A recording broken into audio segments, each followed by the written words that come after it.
It is Wednesday. That means it's time for Your Money. And joining us, as usual, is Colin Evans with Evans Financial Group. And Colin, I feel like as the technology improves, so do the scammers, right? And text scams are exploding. And like I said, the scammers getting smarter. Falling for one of these obviously can be very costly. What can we do?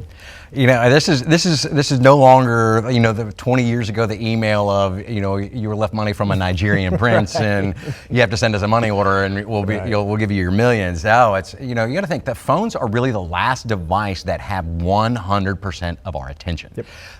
Because it really is, because we can breeze through an email or, you know, spam filters can catch that, but boy, when that thing comes through a text, now we're seeing this, and one of the biggest things is to immediately get your response, and that is what they're looking for. This could be, I've seen a bottle of wine. I got one. I was in Dallas with my fiance, and I get a bottle of wine, and you can see fingernails on there, and you know, she's like, "And who is this?" Right. And I'm like, right. "Wait, whoa!" And you do a quick Google, wow. and this is a scam. But they're looking for activity. Yeah. They want to know if, hey, is this line open? And then it turns into, let's start becoming a friend, and let's kind of earn some trust, and it turns into whatever scam that they're going to go into.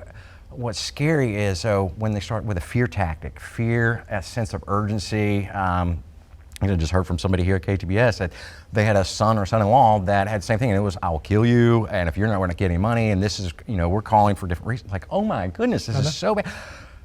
First, let's start with don't respond. Don't respond, don't respond, don't respond. And I'll repeat again, you know, don't click on anything. Why is this booming? You know, if you had the opportunity or have seen these texts go through, and then you can look online, because I love to reverse look the number up to see if it's going to be a robocall.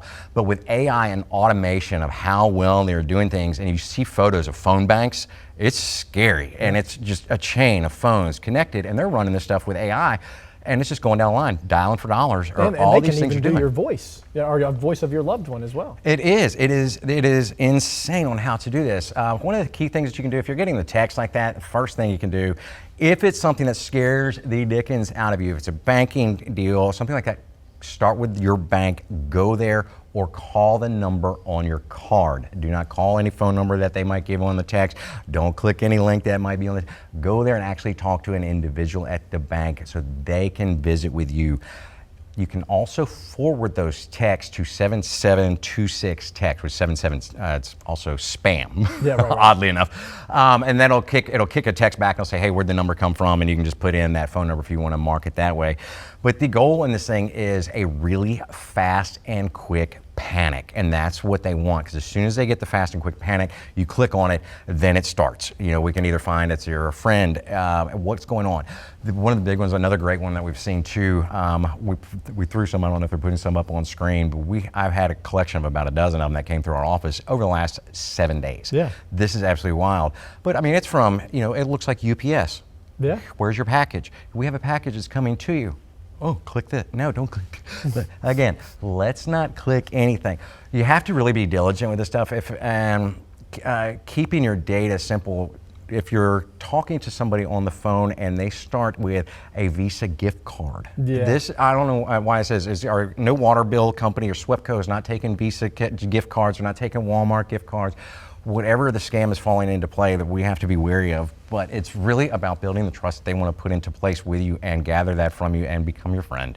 And you know, just from the heightened alert and cautiousness of, we want to just get everybody, slow down, breathe for a second, take a minute and take a step back before the panic sets in, because as soon as panic sets in, that's when you really start trying to go into a protection mode.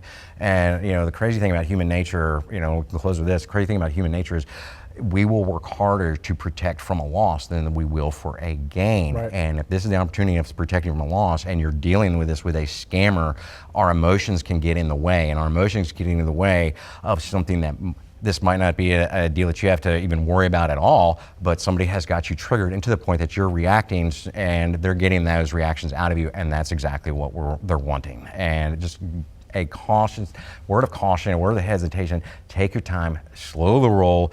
This is a friendly text from somebody that might be a stranger, and responding back with, "Hey, this is the wrong number," could easily kick a scam off and put you in a world of financial hurt. Well, some great advice there. And also, I'd like to thank you for hanging out with me here for a little bit because I'm all alone in studio. Hey, I mean, there is nobody in here. Do we get to do weather next? I think Patrick's still going to do that. Oh, man.